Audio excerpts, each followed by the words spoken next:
The World Heritage Site of Luang Prabang in Laos recently won Best City in the Wanderlust Travel Awards 2015, with Bagan in Myanmar taking second place and Stockholm in Sweden coming in third.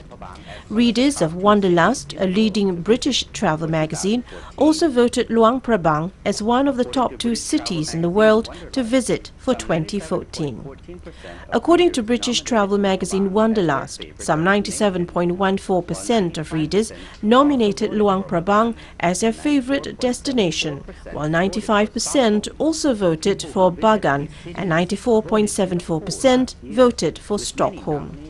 People who visited these cities voted in the poll last year, with many nominating numerous destinations. The report from the Luang Prabang Provincial Department of Information, Culture and Tourism said Laos as a whole was the 8th top-ranked country to visit for 2015, with over 95% of the magazine's readers voting for it, while it was the top-ranked country to visit for 2014, with over 93% of readers voting for it.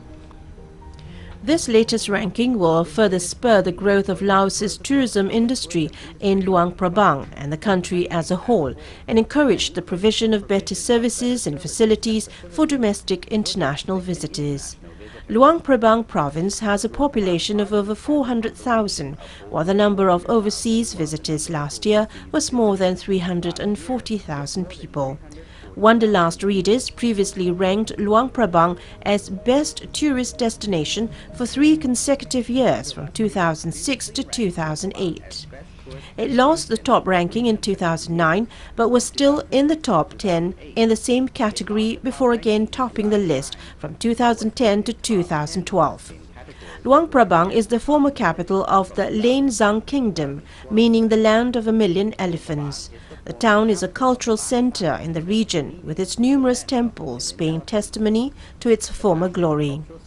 Its landmark attractions are its centuries-old Buddhist temples and monasteries, Kwangzi Waterfall, Fuzi Hill and Buddha Cave, all of which are easily accessible.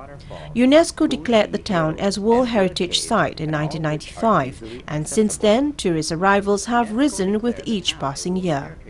In 2013, the number of overseas visitors to Luang Prabang reached 343,000, and the province has set an ambitious goal for tourist arrivals to hit the 500,000 mark this year.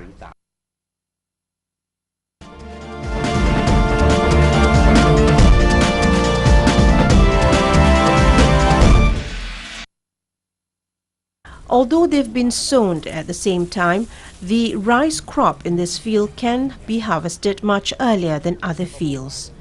Using the short-duration rice variety AN2 for this field, it takes only 85 to 90 days for this variety to mature. The variety was mixed by the Agricultural Institute for Southern Coastal Central for Vietnam. Ho Sin Kong, agricultural engineer, Agricultural Institute for Southern Coastal Central of Vietnam, said the variety has a very high yield. For the winter crop, its productivity can be 7 tons per hectare. The hybrid also has more amylopectin percentage, making it softer and stickier. AN2 has the ability to resist extreme weather like cold or heat. This means that the hybrid can adapt well to the drought conditions in the south central coast. The variety also creates high quality and delicious grains, which is why it's gaining popularity in farmers' planting choices. Ho Huy Chuong, head of the Agricultural Institute for Southern Coastal Central of Vietnam, said when they used medium and short day varieties, it means the time the plants in the field is also short, and so they can limit the water requirement. It is a good way to adapt to climate change. The extreme drought is forecast to last for the following months in the south central coast. As ocean levels rise, saline intrusion is also threatening the region's rice fields. As such, short-duration varieties are deemed an ideal, if not absolutely necessary, solution. Nguyen Van Hoa, Deputy Head Planting Department, Ministry of Agriculture and Rural Development, said they should and must use the short and super short duration rice variety so that they can cut down irrigation times. In recent years, extreme weather phenomena have escalated in the south-central coast of Vietnam. As a country heavily dependent upon agriculture, a systematic solution to deal with climate change is urgently needed. As scientists have already come up with new plant breeds that can adapt to climate change, it's up to farmers now to sow the seeds of this idea across the nation.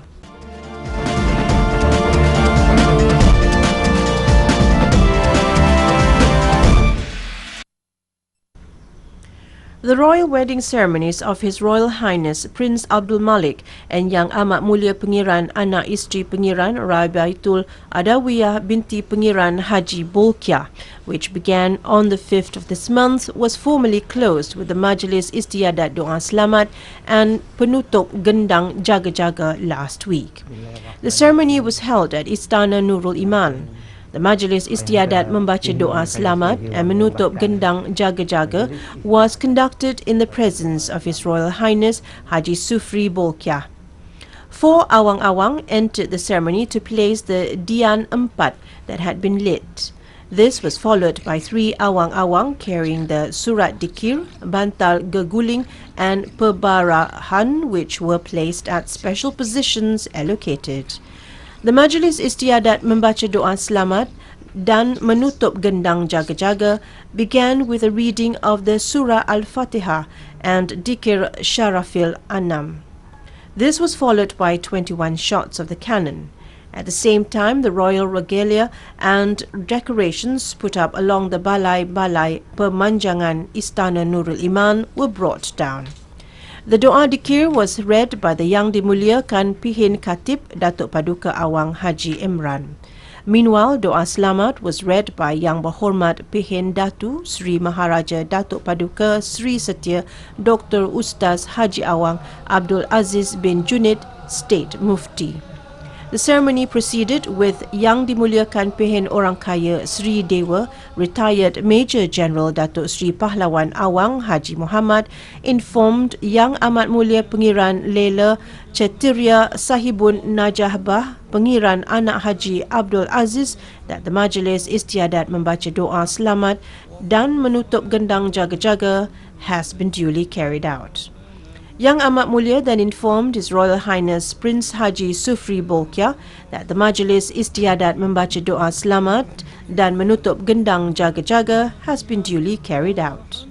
Present at the ceremony were state dignitaries, cabinet ministers, heads of foreign missions, permanent secretaries and heads of government department.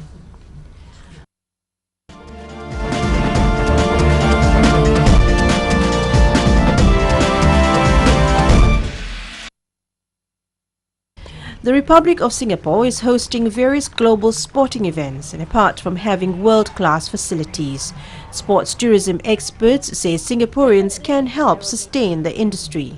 From tennis and the Singapore Grand Prix to golf tournaments and the World Rugby Sevens series coming to the shores next year, sports events are helping to bring in the money. A boom of business related to tourism.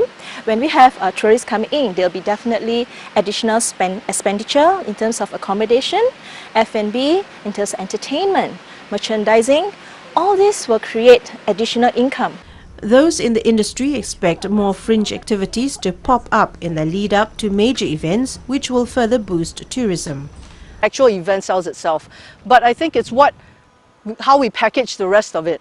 The clinics, the other extra events, Formula One has the big concerts, Maroon 5 coming, things like that. It's how you package the deals. How can you get a person who's coming for the WTA Open Finals to stay a few more days and visit our museums, our local attractions, our heritage and cultural centers?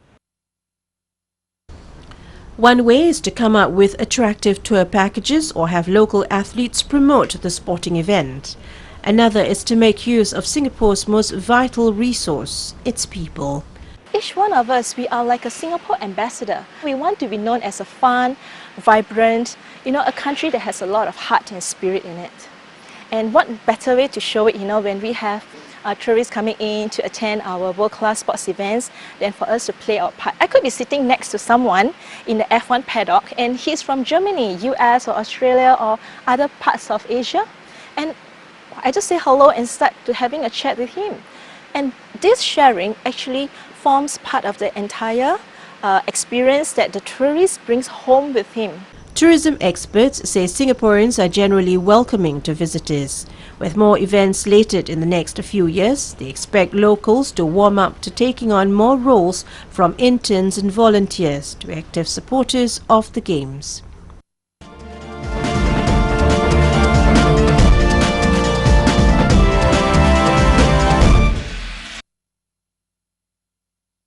The first Kelulot honey factory in Malaysia to be built in the state of Terengganu can be a catalyst to help uplift the economic well-being of the people in the country. The project will be initiated by the University College Bestari UCB in Setiu district. Kelulot is the Malay term for stingless bees, also known as its scientific name Melipona. Melipona are the smallest of the honey-producing bees. They are highly social insects and live mainly in hot countries and make their hives in tree trunks and even underground. Kelulot is also known by its commercial name Trigona honey. It's said to have a wide variety of nutrients and is higher in nutritional value compared to that of honeybees. It can help to ease chronic diseases and internal injuries while at the same time increasing a person's metabolism. University College Bestari has set a target to become the first producer of canned Trigona honey. For a start, UCB is to set up a chain of small and medium industries with the help of Malaysian Agricultural Research and Development Institute or MARDI under the technological collaboration of the Malaysian Science University. Once the factory becomes operational, single mothers will be among those to benefit, as they will be made business partners and given free training in the harvesting of Trigona honey. To encourage its development, UCB has also created Trigona Bestari Bee Farm as its catalyst.